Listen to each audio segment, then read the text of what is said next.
Est-ce que vous avez soif de Jésus? Pendant longtemps, j'ai été pasteur. Et en fait, moi, mon expérience par rapport à la guérison, c'est que j'avais des membres de ma famille qui étaient malades. Et des choses qui duraient depuis des années, des années. Et donc, dans ma tête, la guérison, c'était pour avant ou pour ailleurs, pour les autres. Et j'assistais à des réunions d'église où on prie pour les malades. Et on faisait la liste des gens à l'hôpital. Et ensuite, on annonçait la semaine suivante ceux qui étaient morts. Et la semaine suivante, on repriait pour ceux qui étaient à l'hôpital. Et en fait, il n'y avait rien qui se passait. On n'entendait pas de témoignage. Donc, à quoi bon prier si au final, il n'y a rien qui se passe? Parce que Jésus dit, priez en mon nom afin que votre joie soit parfaite. Et il n'y avait pas de joie. Il n'y avait pas de joie dans la prière parce qu'il n'y avait rien qui se passait. Et donc, quand j'ai commencé à être pasteur, je prêchais toutes sortes de textes bibliques, mais je ne prêchais pas les textes sur la guérison. Quand il y avait des appels, que quelqu'un me disait « je suis malade », je ne savais pas quoi faire. Dans ma tête, je me disais « ok, bon Seigneur, est-ce que tu veux la guérir? Est-ce que c'est le temps? Seigneur, est-ce que tu veux lui apprendre quelque chose? Est-ce que je dois prier pour les médecins ?» Et j'étais paralysé. Et en même temps, il y avait ce texte qui dit, Jésus dit « allez, guérissez les malades et dites le royaume de Dieu s'est approché. » Et moi je dis « mais comment je fais pour guérir les malades? Il me semble que c'est toi, que c'est ton boulot Seigneur. Il me semble que, voilà, comment je fais pour... Parce que guérissez c'est un impératif, c'est un ordre. Comment je fais pour guérir les malades? Mais qui suis-je, tu vois? Et je me souviens même une fois, j'avais prié pour quelqu'un, et la personne revient me voir 15 jours plus tard, elle dit « t'as prié pour moi, j'avais une tendinite », et elle dit « c'est parti, c'est parti ». Et là, j'ai figé, j'ai dit « écoute, ok, sois béni », je me suis sauvé. Parce que ça rentrait pas dans ma tête de comment ça se passait la guérison. Enfin, tu vois, je savais pas. Et un jour, j'ai lu un livre qui parlait de l'importance de la guérison. Et là, j'ai réalisé qu'en fait, je ne vivais pas tout l'évangile.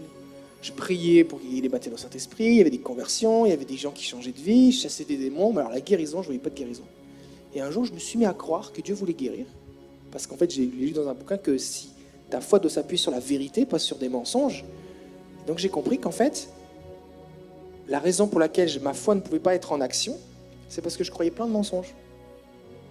Et du coup, les mensonges, nous paralysent. Parce qu'en fait, on agit d'après les mensonges qu'on croit. En fait, on ne croit pas que c'est des mensonges, on croit que c'est des vérités. Mais si c'est des mensonges, notre foi est impuissante. D'accord ? C'est parce que je crois que Jésus aime tout le monde et veut sauver tout le monde que je peux annoncer le salut à quelqu'un et que la personne se convertit. Mais si je lui dis, écoute, tu sais, il paraît, je ne suis pas sûr, mais il paraît que des fois ça arrive, ça dépend des jours de la semaine, les saisons, tout ça, ça arrive des fois que Dieu guérit, enfin que Dieu sauve. Et il y a certains péchés que Dieu pardonne, mais toi, je ne sais pas trop. Mais bon, peut-être, écoute, au cas où, on ne sait jamais, demande à Dieu de te sauver. Mais personne ne serait sauvé. Et on croit vraiment avec... La raison pour laquelle on annonce l'évangile, c'est parce qu'on croit vraiment avec l'assurance que Dieu sauve, Dieu pardonne tous les péchés de tout le monde, de toute l'humanité, même le brigand sur la croix, et que le salut est disponible pour tout le monde. Et pour ce qui concerne la guérison, le problème, c'est qu'on ne voit pas de guérison parce qu'on croit plein de mensonges. Et aujourd'hui, on veut vous partager une série de vérité, on veut venir ébranler un petit peu des conceptions. Comme moi j'avais des conceptions qui faisaient que j'étais paralysé, et on veut vous apporter ces choses. Et Jérémy va nous présenter peut-être un petit peu maintenant. J'en sais rien, dis quelque chose. D'accord. C'était comme ça toute la journée. Non, mais ce que j'avais remarqué aussi, c'est que dans les églises, il y a quand même des fois une sous-culture de la culture du royaume. Et il y a plein de choses qu'on se pose comme question, mais qu'on ne se pose pas à l'extérieur. Par exemple, hier, on avait fait une conférence ici, et je discutais avec quelqu'un. Elle me dit, oui, mais bon, moi, quand je prie pour quelqu'un, les gens ne sont pas guéris parce que les gens n'ont pas la foi, quoi. Et je lui dis, mais si tu pries pour des incroyants, tu fais comment? Et là, elle bloque. Je dis, parce qu'eux, ils n'ont pas la foi, mais zéro, quoi, en fait. À la base, la guérison, c'est aussi pour les incroyants, pour qu'ils puissent savoir que Jésus est Seigneur. Donc, ton principe spirituel ne fonctionne pas.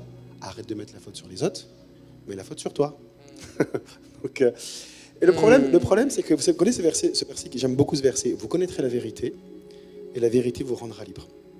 Si la vérité rend libre, ça veut dire que le mensonge emprisonne. Et dans nos églises, il peut y avoir ce qu'on appelle les doctrines de démons. La Bible en parle, des doctrines de démons. Vous savez, les doctrines de démons, ce n'est pas dans les cultes sataniques. culte des démons, c'est une fausse vérité. On prend un petit peu de vérité de la parole de Dieu, on enrobe avec des trucs un peu légalistes, religieux, on rajoute du poids, et hop, et des fois, on entend ça prêcher dans les églises. C'est doctrine de démons. Et je me suis rendu compte que quelquefois, au niveau de la guérison, ce n'est pas plus de foi qu'il nous faut, c'est plus de vérité. Amen. Parce que tu as beau croire en un mensonge, mais tu n'appelles pas ça un mensonge, moi j'appelle ça une fausse vérité. Parce que ça y ressemble, mais ça ne l'est pas.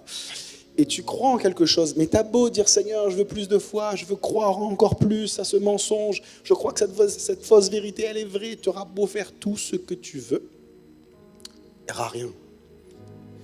Parce que c'est la vérité qui rend libre. Et donc là, on va passer un temps de ministère, on va prier pour vous et tout ça, mais on va juste citer rapidement quelques fausses vérités, des mensonges qui bloquent la guérison divine. Ok ? Ouais, et c'est important, vraiment important de le comprendre. Et si on pouvait avoir un petit peu de lumière, qu'on puisse vous voir, on a besoin de voir ce qui se passe quand on prie là.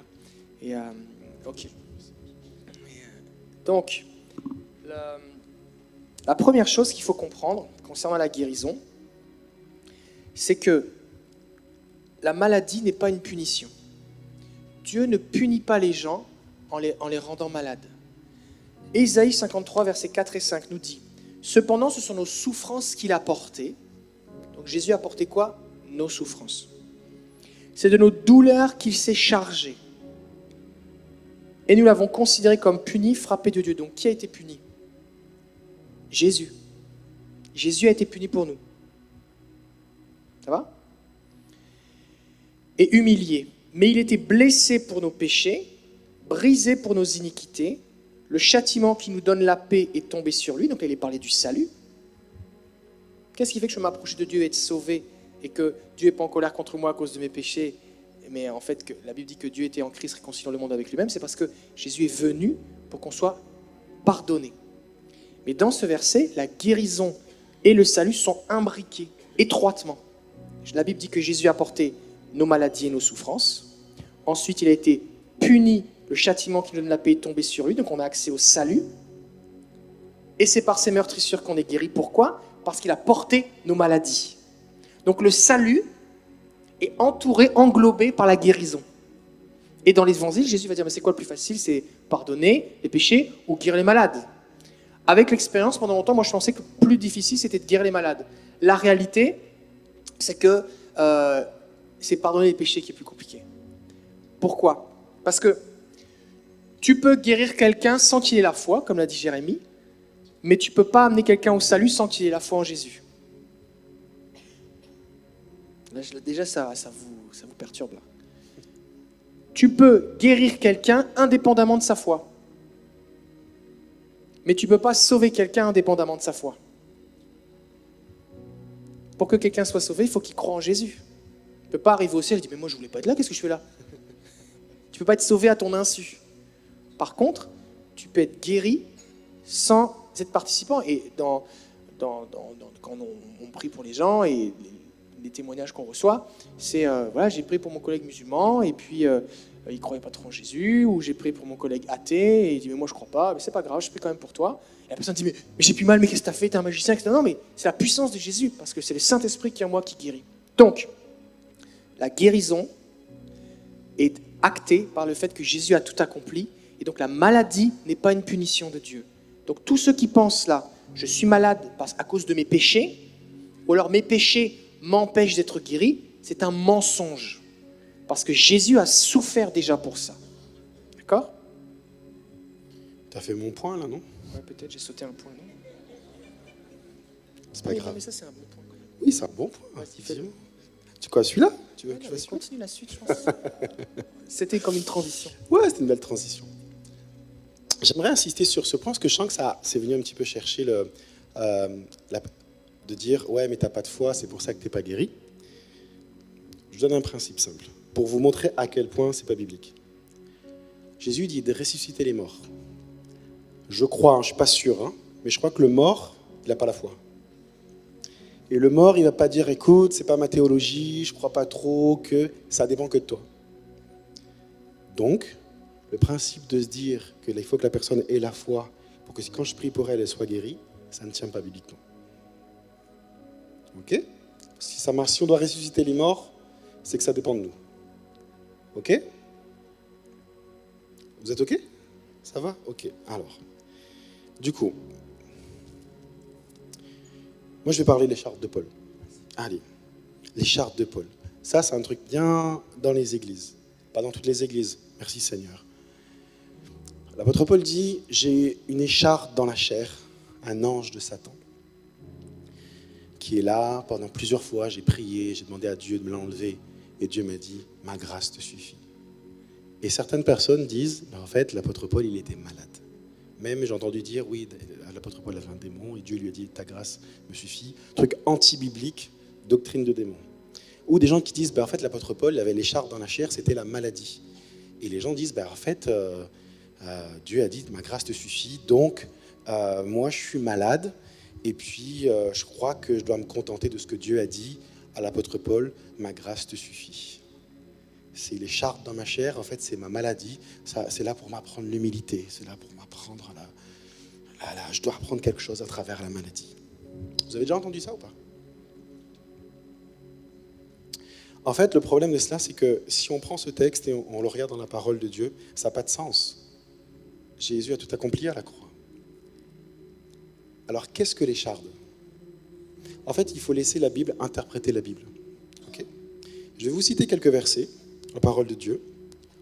J'essaie de faire vite. Pour vous montrer qu'est-ce que l'écharde, ou l'épine, en fonction des versets de la parole de Dieu, représente. D'accord? Nombre 33, 55. Si vous ne dépossédez pas les habitants du pays en votre faveur, ceux que vous laisserez là seront comme des épines dans vos yeux et des échardes dans vos flancs. Ils seront vos adversaires dans le pays que vous habiterez. Dans ce passage, l'écharde, l'épine, ce sont des adversaires. Josué 23, 13. Sachez bien que l'Éternel, votre Dieu, ne continuera pas à déposséder ces peuples en votre faveur. Alors ils deviendront pour vous des pièges et des filets, ils seront des fouets à vos côtés, des épines dans vos yeux. C'est un autre verset. Ézéchiel 28, 24. Il n'y aura donc plus contre la communauté d'Israël d'échardes douloureuses ou de ronces blessantes.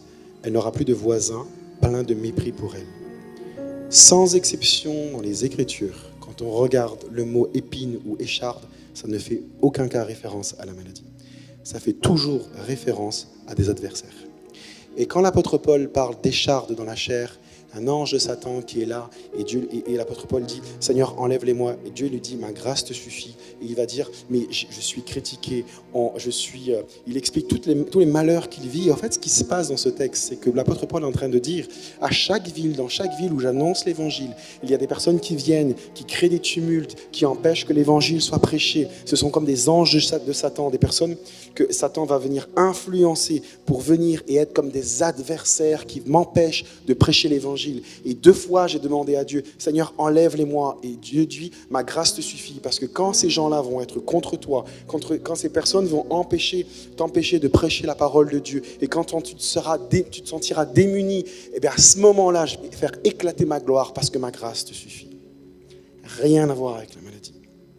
Donc si tu as cru en ce mensonge, il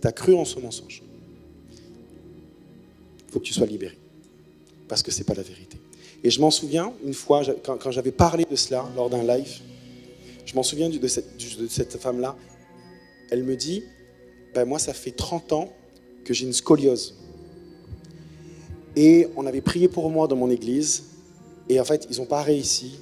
Alors le pasteur a dit, je pense que c'est une écharpe dans ta chair, parce que je pense que tu es orgueilleuse et Dieu ne t'enlève pas la scoliose pour que tu apprennes l'humilité.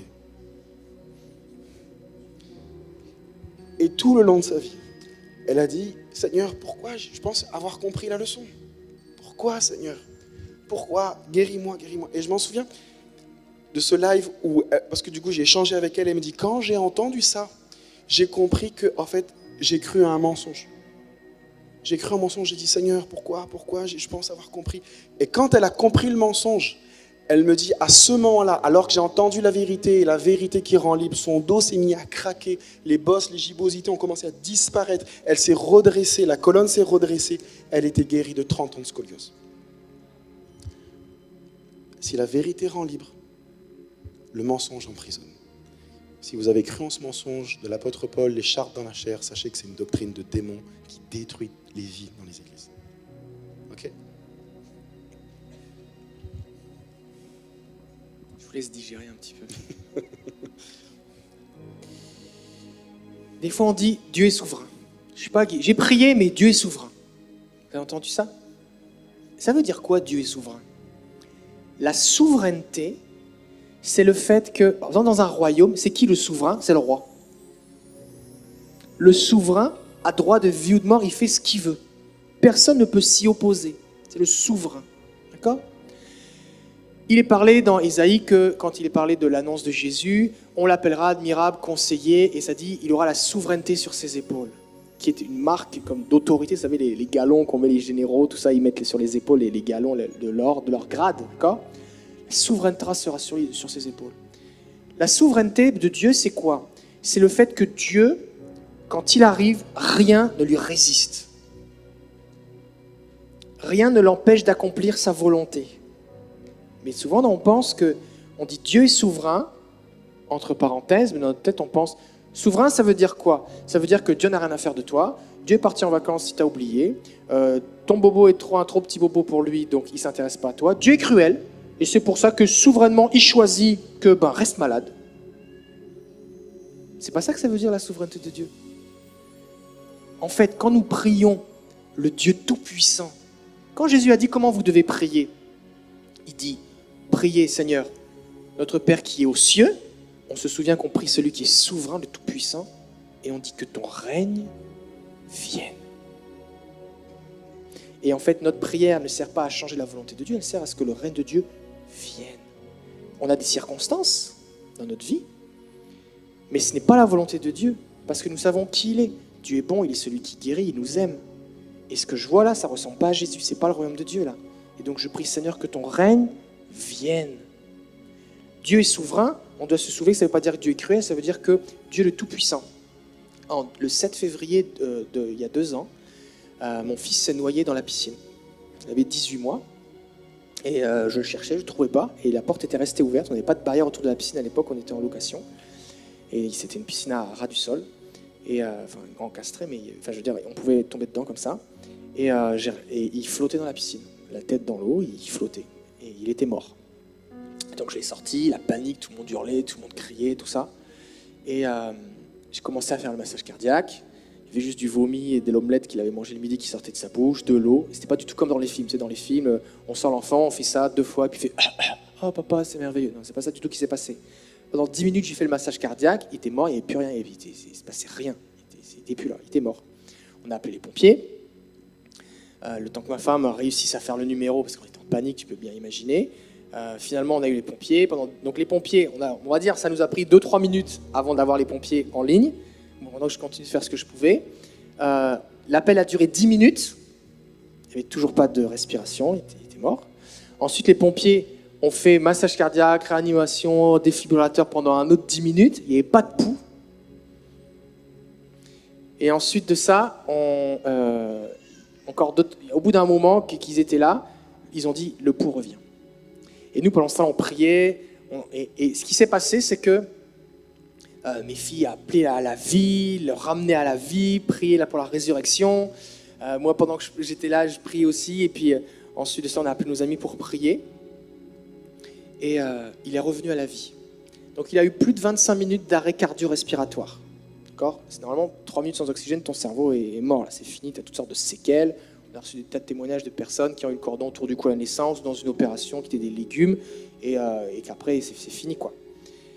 Et bien, là, il a été à l'école, en mois d'août, il a repris l'école. Il n'a aucune séquelle dans son cerveau, il n'a aucune séquelle dans les poumons. Quand on est arrivé aux urgences, ils nous ont dit il y en a au moins pour 15 jours, si tout va bien, de soins intensifs. Le lendemain, il est sorti des soins intensifs. Il était dans une chambre normale, ils l'ont extubé, tout ça, et il n'a aucune séquelle. Et Dieu le Tout-Puissant, la souveraineté de Dieu, c'est quoi ? C'est de dire, il y a des circonstances, mais Dieu est au-dessus. Je prie celui qui est au-dessus.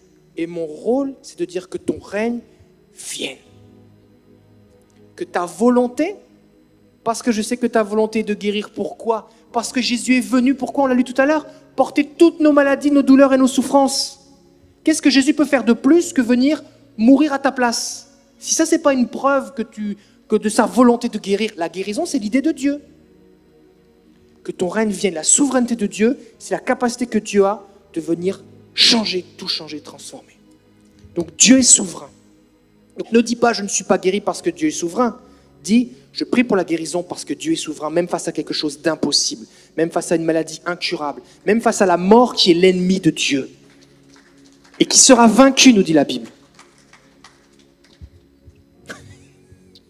C'est un témoignage incroyable. Un autre frein à la guérison, c'est croire que Dieu peut guérir ne suffit pas à vivre la guérison. C'est une affirmation, hein, ce n'est pas un mensonge là. C'est une affirmation. Croire que Dieu peut guérir ne suffit pas à être guéri. Si là je viens devant vous et je dis ben voilà, écoutez, j'ai ouvert une entreprise de, je sais pas moi, de piscine, puis ou de bateau, et puis je vais offrir un bateau à chaque personne dans cette salle parce que je peux le faire, j'ai les moyens. Imaginez. Vous n'avez pas forcément la foi que je vous donne. Vous savez que j'en ai les capacités, mais pas forcément la foi ou l'espérance que ça va arriver. Mais si je dis, voilà, j'ai une entreprise de bateau, je vais offrir un bateau à tout le monde parce que je peux le faire et en plus, je veux le faire. Je peux et je veux le faire et je vais le faire maintenant. Là, tout d'un coup, il y a quelque chose qui change. Parce que la première fois, vous avez capté ma capacité de le faire. Et la deuxième fois, vous avez capté la capacité, mais aussi la volonté de le faire. Beaucoup de gens, dans les églises, des fois, disent « Je sais que Dieu peut le faire ». Mais au fond, ils disent « Mais je ne suis pas sûr qu'il veut le faire ». Je sais que Dieu est glorieux, je sais que Dieu est souverain, mais pour les autres, pas pour moi. Pareil avec l'amour, hein. Je sais que Dieu aime tout le monde, mais moi, je ne pense pas qu'il veut m'aimer. Et ça me fait penser au texte du lépreux, qui vient voir Jésus et qui dit « Si tu le veux, tu peux me rendre pur ». Lui, sa théologie, là, c'est la théologie d'un chrétien qui, des fois, dans sa conviction, sait que Dieu peut, mais il ne sait pas trop si Dieu veut. Il dit « Si tu le veux, tu peux me rendre pur ». Donc, il est conscient que Jésus peut, mais il n'est pas sûr que Dieu veut. Et Jésus répond quoi? « Je le veux, sois pur ». À ce moment-là, Dieu vient changer sa théologie. Dieu vient lui dire, écoute, je sais que tu crois que je peux, maintenant je veux que tu changes ta théologie. Passe du je peux à, passe du Jésus peut à Jésus peut et Jésus veut. Et ça va faire toute une différence. Et Jésus dit, oui, je veux aussi, sois pur. Et il est guéri. Donc, croire que Dieu peut guérir ne suffit pas. Il faut croire que Dieu peut et que Dieu veut. Dieu peut te guérir ce matin, ça ne suffit pas. Dieu peut te guérir et il veut te guérir, ça va faire toute une différence. Et comme ce lépreux, nous devons changer nos conceptions, notre doctrine. Et si là, tu as besoin d'une guérison, ne dis pas « Je sais Seigneur que tu peux, je sais que tu peux ». C'est « Seigneur, je sais que tu peux et je sais que tu veux ». Ok? Et ça se manifeste aussi lorsqu'on prie pour les autres. Parce que souvent, on a une théologie aussi de « reçois ta guérison ». En gros, le fardeau est sur toi. Tu n'es pas guéri, c'est parce que tu n'as pas reçu. C'est toi le problème. Mais en fait, la responsabilité, elle est sur celui qui prie, pas sur celui qui est malade. Jacques va dire, si quelqu'un est dans la souffrance, il ne parle pas de maladie, qu'il prie. Parce que tu peux souffrir de plein d'autres choses que dans ton corps. Tu vas avoir des problèmes dans tes relations, dans tes finances, tu peux vivre des persécutions, comme Paul, tu peux avoir toutes sortes de problématiques. Tu pries, parce que Jésus est là. Maintenant, si quelqu'un est malade, qu'il appelle les autres pour prier pour lui. Et c'est la prière de la foi de ceux qui vont venir prier pour lui qui va le guérir. Parce que quand tu es malade, tu es malade. Tu n'es pas en forme. La maladie, qu'est-ce que ça fait? Ça vole ta qualité de vie, ça détruit ton corps et ultimement, ça te tue. Voler, égorger, détruire, est-ce que ça, c'est l'œuvre de Jésus? C'est ce que Jésus a dit, je suis venu pour que mes brebis soient volées, égorgées et détruites. Non, hein? Il dit ça, c'est l'œuvre du diable, c'est le voleur. Moi, je suis venu pour que mes brebis aient la vie en abondance. Donc quand vous priez pour quelqu'un, vous avez besoin d'être assuré de la volonté de Dieu.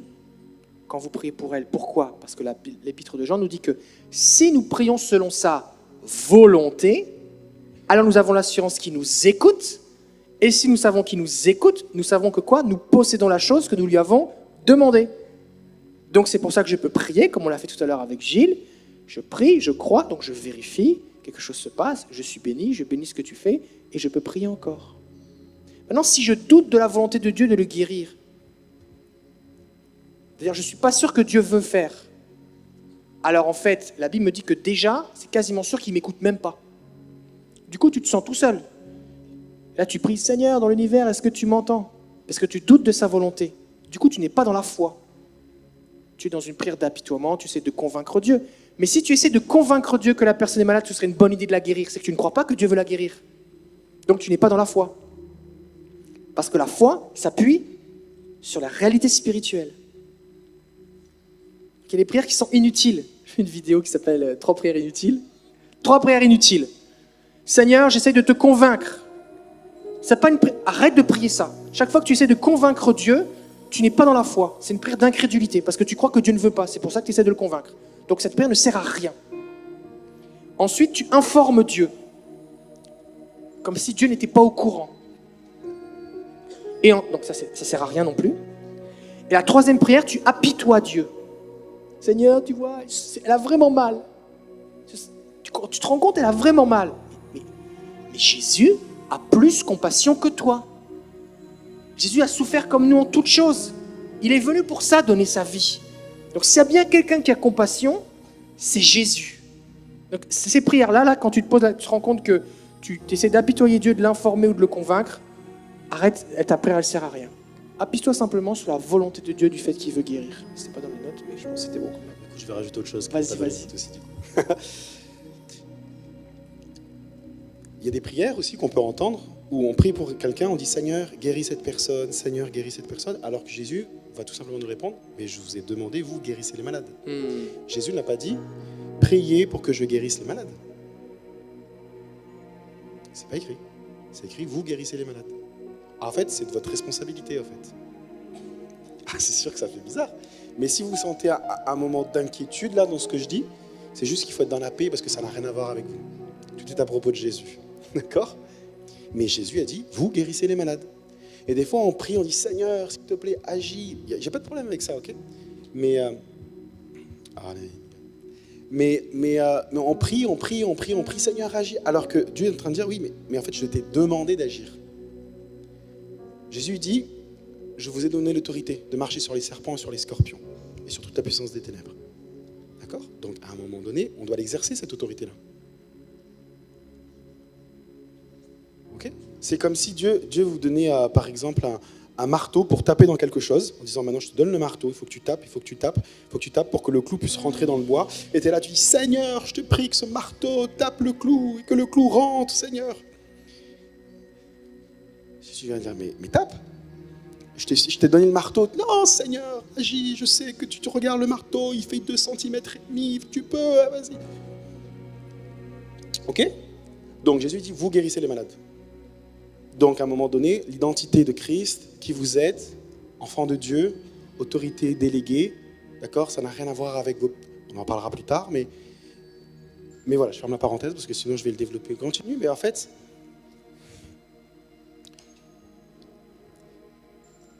Un mensonge aussi, et ça marche dans les deux sens, c'est je serai guéri ou je pourrai guérir les autres quand je serai sanctifié. Ça marche dans tout, cette histoire. Quand je serai plus sanctifié, Dieu m'utilisera dans les dons spirituels. Quand je serai plus sanctifié. Écoutez-moi bien. Ça, c'est un mensonge douloureux. Parce qu'il y a des gens, à un moment donné, quand ils vont prier pour quelqu'un, il y a l'ennemi qui dit hey, « t'as quand même pas assez prié aujourd'hui. » Puis ta Bible, ça fait un petit moment que tu ne l'as pas ouverte, et puis tu as vu, tu tu t'es fâché avec telle personne, tout ça. Et puis tout d'un coup, alors que tu étais plein de foi, alors que tu sentais qu'il y avait quelque chose qui allait se passer, tu commences à prier, tout d'un coup, tu as ces pensées, tu les acceptes, et il y a tout qui part, il n'y a plus rien. Et en fait, tu dis, ouais, en fait, j'avais raison. En fait, et en fait, tu prends ça comme si l'onction de Dieu partait, mais ce n'est pas l'onction de Dieu qui part. Je vais vous expliquer ce qui se passe. En fait, quand... C'était pas prévu, donc je prends un petit peu de temps pour réfléchir. Personne va dire, je pense que j'ai assez prié, je pense que j'ai assez lu ma Bible, je pense que je suis assez sanctifié là. Je pense qu'à un moment donné, je vais commencer à marcher avec les anges là, parce que je suis à un niveau de sainteté de fou. Donc je pense que Dieu va m'utiliser dans la guérison. On ne dit pas ça. On sait que c'est de l'orgueil. On est d'accord? D'accord? C'est quoi l'orgueil? C'est croire qu'il faut que tu fasses quelque chose.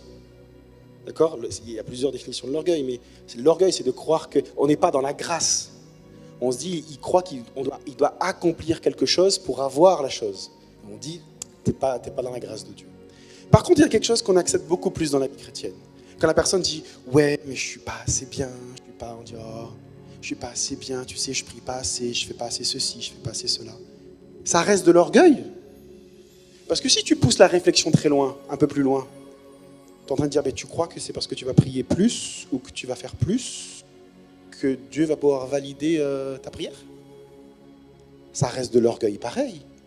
Et quand tu acceptes cette pensée de l'ennemi, quand tu pries pour quelqu'un ou quand tu dis, Seigneur, j'ai besoin d'être guéri, tu dis, ah, mais je ne suis pas assez bien pour que Dieu me guérisse, tu es en train de dire, ah, je n'ai pas fait assez d'œuvres pour recevoir la grâce de Dieu. Et quand à un moment donné, tu sens que la présence de Dieu s'en va et que tu ne sens plus rien, c'est juste que tu as changé d'alliance. Tu n'es plus dans l'alliance de la grâce, tu es dans l'alliance de la loi. Parce qu'elle existe toujours, hein, l'alliance de la loi. Et donc là, du coup, tu t'appuies sur tes propres forces. Tu n'es plus dans la grâce. Et comme la guérison et la puissance de Dieu se manifestent à travers la grâce, et ben, du coup, tu es sous une autre alliance, il n'y a plus rien qui se passe. Et l'ennemi a gagné. Parce que ce qu'il veut faire, c'est que tu regardes à toi-même. Quand Moïse va élever le serpent d'airain sur le bâton, la seule question, quand les gens, vous savez, étaient dans le désert, ils se faisaient mordre par des serpents, la seule consigne qu'il y avait en disant, Dieu va dire, tu vas faire un bâton, tu vas mettre le serpent d'airain, et puis tout ce que les gens ont à faire s'ils se font mordre, c'est de courir et regarder le serpent, et s'ils le regardent, ils sont guéris. C'est pas écrit, bon, sauf les Israélites qui se sont embrouillés dans leur famille, s'il y en a un qui n'est pas un mauvais caractère, non. Il dit juste, s'il le regarde, il est guéri. Peu importe qui il est, ce qu'il a fait, il regarde, il est guéri. Et Jésus va reprendre ce texte en disant, tout comme le serpent d'airain fut élevé, ainsi le Fils de l'homme doit être élevé. Parler de la croix, Jésus sur la croix. Pourquoi Jésus reprend cette image-là quand il parle, c'est avec Nicodème, hein, quand il parle avec Nicodème. Jésus est en train de dire, c'est un principe spirituel fort. Tu regardes juste à la croix et t'es guéri. Rien à voir avec toi. Et l'ennemi va tout faire pour que tu regardes à toi. Et quand tu regardes à toi, tu fonctionnes par les œuvres et non pas par la grâce. Et ça, là, ça te bloque la guérison. Ça bloque la guérison, ça bloque les dons spirituels, ça bloque une vie surnaturelle, ça bloque tout. Parce qu'en fait, tu es dans les œuvres et tu n'es pas dans la grâce. Garde tes yeux fixés sur Jésus. Tout est à propos de Jésus, ça n'a rien à voir avec nous. Vous savez, quand on prie pour quelqu'un et que la personne est guérie, les gens voient aussi ce que Dieu peut faire. Quand je prie pour quelqu'un et que la personne n'est pas guérie, la personne voit ce que moi je peux faire. Ok? Notre rôle, c'est d'imposer les mains, de garder les yeux fixés sur Jésus. Ok? Tu as parlé des dons spirituels et il y a des gens qui disent « Je ne peux pas prier pour les malades parce que je n'ai pas de don de guérison. » Mais comment je fais pour savoir que j'ai un don de guérison sans voir de guérison? En fait, ce n'est pas important d'avoir un don de guérison. Jésus a dit « Voici les signes qui accompagneront ceux qui auront cru. En mon nom, ils imposeront les mains aux malades et les malades seront guéris. » Donc ça, c'est pour tous les croyants. C'est pour tous les croyants. C'est comme entendre la voix de Dieu, c'est comme prier, c'est comme louer Jésus, c'est comme témoigner, c'est comme être généreux, c'est comme à la communion fraternelle, c'est pour tout le monde.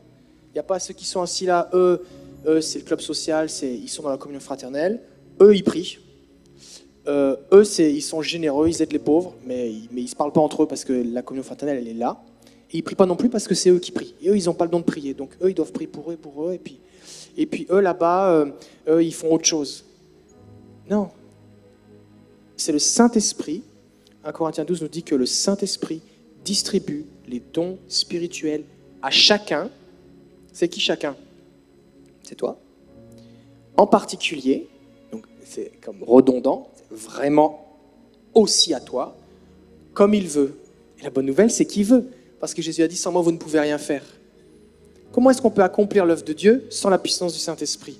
C'est pour ça que Jésus a dit aux disciples, attendez, vous avez besoin du Saint-Esprit, de sa puissance pour être des témoins efficaces. Il n'a pas dit que vous avez besoin de la nouvelle méthode, il n'a pas dit que vous avez besoin de la nouvelle stratégie, il n'a pas dit non, vous avez besoin de la puissance du Saint-Esprit. Mais à qui il parlait? Il parlait à des gars qu'il avait formés pendant 3 ans, qui avaient vu Jésus, les enseignements de Jésus, Jésus marchait sur l'eau, les miracles, les résurrections, tout ça. Et attendez, vous avez besoin de la puissance du Saint-Esprit. Et donc la volonté de Dieu, c'est de vous remplir de son esprit pour que vous puissiez manifester le royaume de Dieu. Et c'est pour ça que Jésus dit, guérissez les malades et dites-leur ce qui vient de se passer. Le royaume de Dieu s'est approché de vous. On revient à cette notion de règne, la souveraineté qui vient, le règne vient. Regarde, quand Jésus vient, tout change. Les ténèbres fuient, les maladies s'enfuient, la paix vient, la joie vient, la pureté vient, le pardon vient. Et du coup, est-ce que tu voudrais entrer dans ce royaume? Et c'est pour ça que Paul dit que ma prédication ne reposait pas sur une éloquence de la sagesse, mais sur une démonstration d'esprit et de puissance. Donc là, ce qu'on va faire, on va prier. Parce qu'on pourrait continuer, je pense, encore pas mal, là, mais on y va. On prie. On va prier. C'est ça. Donc, voici ce qu'on va faire. Tout à l'heure, Jérémie a dit qu'il faut que je sois assez sanctifié, cette notion aussi d'élite. Cette idée que c'est ceux qui sont sur la plateforme qui ont l'onction. La seule raison pour laquelle on est ici, là, c'est parce que comme ça, les gens au fond nous voient. C'est la seule raison pour laquelle il y a une plateforme dans l'église. Ce n'est pas un trip de pasteur, oui, je vais être élevé, d'accord? Bon. Donc, on a le même Saint-Esprit. Donc, nous, on va prier, mais on veut aussi que vous priez. Parce que nous, notre ministère, notre rôle, c'est de vous former, de vous équiper. Et là, on a juste abordé un soupçon, une fraction de tout ce qu'on pourrait vous dire. C'est pour ça qu'on a fait une formation qui s'appelle le Défi Guérison, qui est gratuite, en vidéo. Vous allez sur défiguérison.com. Vous tapez votre email, votre prénom, et pendant 21 jours, vous allez recevoir une vidéo dans laquelle on enseigne tous ces principes très pratiques, dans laquelle on prie pour vous. Donc il y a des gens qui sont guéris en regardant les vidéos aussi. Et ensuite, vous avez des exercices pratiques dans lesquels on vous dit, voilà, aujourd'hui les exercices du jour, aujourd'hui, voici ce que tu dois faire. Trouve 3 personnes et voici comment tu dois prier. Et on te dit la prière à faire. On met les mots dans ta bouche. On te guide. Et ensuite, dans l'email du jour, tu reçois des témoignages de gens qui l'ont fait la veille. Et en milieu de journée, tu reçois d'autres témoignages. On appelle ça le boost. Juste des témoignages de gens qui disent « Bon, j'avais peur, je n'osais pas, finalement j'ai osé prier pour ma collègue, j'en reviens pas, la sciatique est partie, j'en reviens pas, c'est merveilleux, ça marche, Jésus est là. » Pourquoi? Parce que ce n'est pas écouter des enseignements sur la guérison qui fait que tu es quelqu'un qui prie pour les malades. C'est le fait d'aller. Et beaucoup de gens se disent « J'ai besoin d'accumuler de la connaissance. » Mais vous voyez tout à l'heure, il y a une petite fille qui marchait à peine là, qui est venue là. Je sais pas, tout le monde ne l'a peut-être pas vue là. Je ne sais pas quel âge elle avait là. La maman est là-bas, elle a quel âge? 15 mois. Elle apprend à marcher. Je ne sais pas si elle peut vraiment courir ou sauter ou faire du vélo, je ne pense pas. À cet âge-là, non. Hein. Mais elle fait ses premiers pas, elle marche. Eh bien, vous avez besoin de croire que Jésus vous a donné la capacité de marcher et d'aller et d'oser faire vos premiers pas. Et ce qu'on veut faire, nous, c'est vous accompagner à faire vos premiers pas dans la guérison. Et au fur et à mesure que les jours passent de la formation, on aborde après des sujets qui sont un petit peu plus, on va dire, d'un niveau un petit peu supérieur. On parle des esprits d'affliction, de toutes sortes de choses. Et on a reçu des centaines de témoignages de guérison. Et là, ce qu'on voulait, là, c'était initier quelque chose pour dire, cette paralysie dont parlait Jérémie, ça vous emprisonne. Mais Dieu veut vous utiliser. Alors, ce qu'on va faire maintenant, on va prier. Déjà, on va faire une prière où on va renoncer à ces mensonges. Il y en a plus. Combien ici, là, on a dit des choses, on dit « Oh, mais moi, je croyais ce truc-là. » Il y en a, ça vous parle, là? Oui, ça vous parle. Alors, voici ce qu'on va faire. Tous ceux qui disent « Mais moi, j'ai réalisé que, en fait, je croyais un mensonge. » Soit de ce qui m'empêchait de prier pour les autres ou de recevoir la guérison ou par rapport à Dieu. Vous allez vous lever à votre place et on va prier maintenant. On va prier pour vous. Jérémie va prier pour vraiment toute cette dynamique-là de liberté. Et ensuite de ça, on va faire autre chose. À proverbe. Donc levez-vous, on va prier pour vous. Alors pour les autres, ne soyons pas spectateurs, mais prions, d'accord? Créons une atmosphère favorable à la gloire de Dieu. Alors les personnes qui se lèvent, c'est vraiment les personnes qui sont concernées par ce qu'on a dit. Hein? Ok. Ok. Ok. On va prier ensemble. Je vais prier pour vous. Seigneur, je prie pour chaque personne qui se sont levées. Tu dis dans ta parole, vous connaîtrez la vérité et la vérité vous rendra libre. Je brise maintenant dans le nom de Jésus tous ces faux raisonnements, ces forteresses que l'ennemi a construites dans leurs pensées, ces forteresses qui sont venues modifier leur conception, leurs schémas mentaux, leurs grilles de lecture, leurs émotions même, et même leurs actions. C'est ta vérité maintenant qui est communiquée, qui vient briser ces forteresses dans le nom de Jésus, et qui est remplacée par ta parole. Et alors, Seigneur, que tu viens graver ces vérités dans leur cœur, je te prie d'apporter la liberté maintenant. J'appelle la liberté sur votre vie maintenant, dans le nom de Jésus. Tu touches maintenant, Esprit de Dieu. Tu visites dans le nom de Jésus. Dans le nom. Et toutes les personnes qui se sont levées là en disant ces mensonges-là, j'y ai cru et que vous êtes malade, je vous demande juste de lever la main, juste pour que je puisse voir. Personnes qui sont... Ok, d'accord, qui sont malades. Ok. Je vais prier pour vous maintenant. Seigneur, tu vois toutes les personnes qui ont levé la main et qui ont cru en un mensonge et ce mensonge a pu bloquer leur guérison. Je déclare maintenant dans le nom de Jésus à toute maladie, à tout dysfonctionnement, à toute douleur, de quitter les corps maintenant dans le nom de Jésus. Dans le nom de Jésus. J'appelle maintenant le shalom de Dieu, la paix de Dieu à venir dans les cœurs, à venir dans les corps. J'ordonne à la douleur de quitter les corps dans le nom de Jésus. Saint-Esprit, touche maintenant. Libère maintenant. Restaure maintenant même. Maintenant même. Dans le nom de Jésus. La vérité rend libre. La vérité rend libre. Maintenant même, dans le nom de Jésus. On va faire une période de déclaration maintenant. On va le déclarer ensemble. Je renonce maintenant au mensonge que la maladie vient de Dieu ou qu'il refuse de me guérir. Je renonce au mensonge que je ne suis pas digne de prier pour les malades. Mais je déclare maintenant que je suis un enfant de Dieu, que Jésus m'a acquis la guérison avec le salut.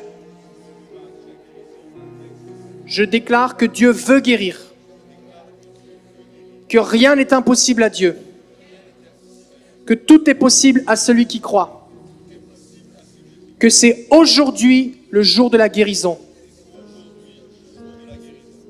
Je déclare maintenant que je suis un ambassadeur pour Christ,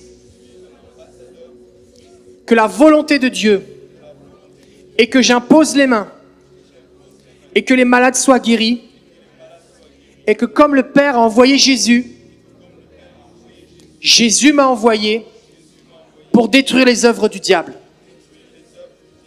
Au nom de Jésus, je crois dans la bonté de Dieu qui veut ma santé et qui veut m'utiliser pour sa gloire. Au nom de Jésus. Amen. Merci beaucoup d'avoir été avec nous. Merci d'avoir suivi cette vidéo, ce message en ligne. On espère que ce message vous a plu, vous a touché.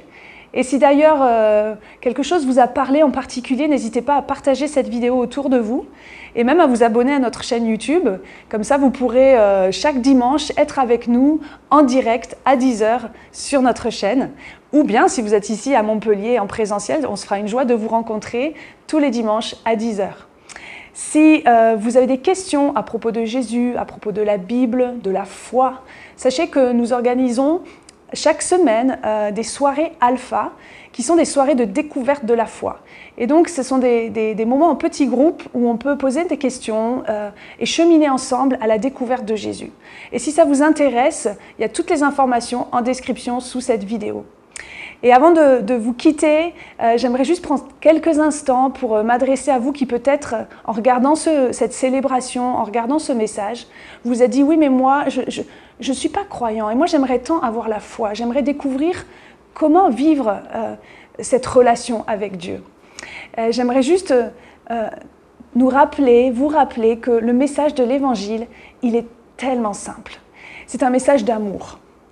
Ce message nous dit que Dieu nous aime. Que non seulement Dieu, il existe, mais il nous connaît par notre nom et il nous aime. Et il veut être dans nos vies. Il veut être en relation avec nous. Et il nous aime tellement que ce qui fait barrage entre nous et Dieu, c'est-à-dire notre péché, il est venu jusqu'à nous pour le résoudre, ce problème. Et il a envoyé son Fils unique. C'est un verset dans la Bible qui dit ça. Car Dieu a tant aimé le monde qu'il a envoyé son Fils. Pour faire quoi? Pour mourir à notre place, pour prendre notre péché, pour nous débarrasser de ce péché qui est là, qui est comme un poids sur nos vies. Et il n'y a que Jésus qui peut nous débarrasser de ce péché. Il n'y a que Jésus qui peut nous pardonner de notre péché. Et donc, si vous voulez être en relation avec Dieu, si vous voulez connaître cet amour, je vous invite là où vous êtes, derrière votre écran, à faire cette démarche toute simple de dire « Dieu, si tu existes, révèle-toi à moi et pardonne-moi ». Et cette prière sincère, sachez que Dieu l'entend et que Dieu va enlever votre péché, va vous pardonner complètement, totalement, à 100%. Et que alors que vous avez fait cette prière, alors commence une nouvelle vie. Alors, quand on fait cette prière, notre cœur est bouleversé, notre cœur est changé. Et on vit ce que la Bible appelle la nouvelle naissance. Donc si vous avez pris cette décision aujourd'hui, n'hésitez pas à nous le faire savoir, n'hésitez pas à nous envoyer un email. Peut-être que vous avez besoin qu'on prie pour vous, qu'on vous accompagne, on sera vraiment une joie de le faire. Donc vous pouvez envoyer un email à l'adresse qui va s'afficher à l'écran, contact@egliseclé.fr. Voilà, je vous souhaite vraiment une excellente journée et puis on vous dit à bientôt et que Dieu vous bénisse.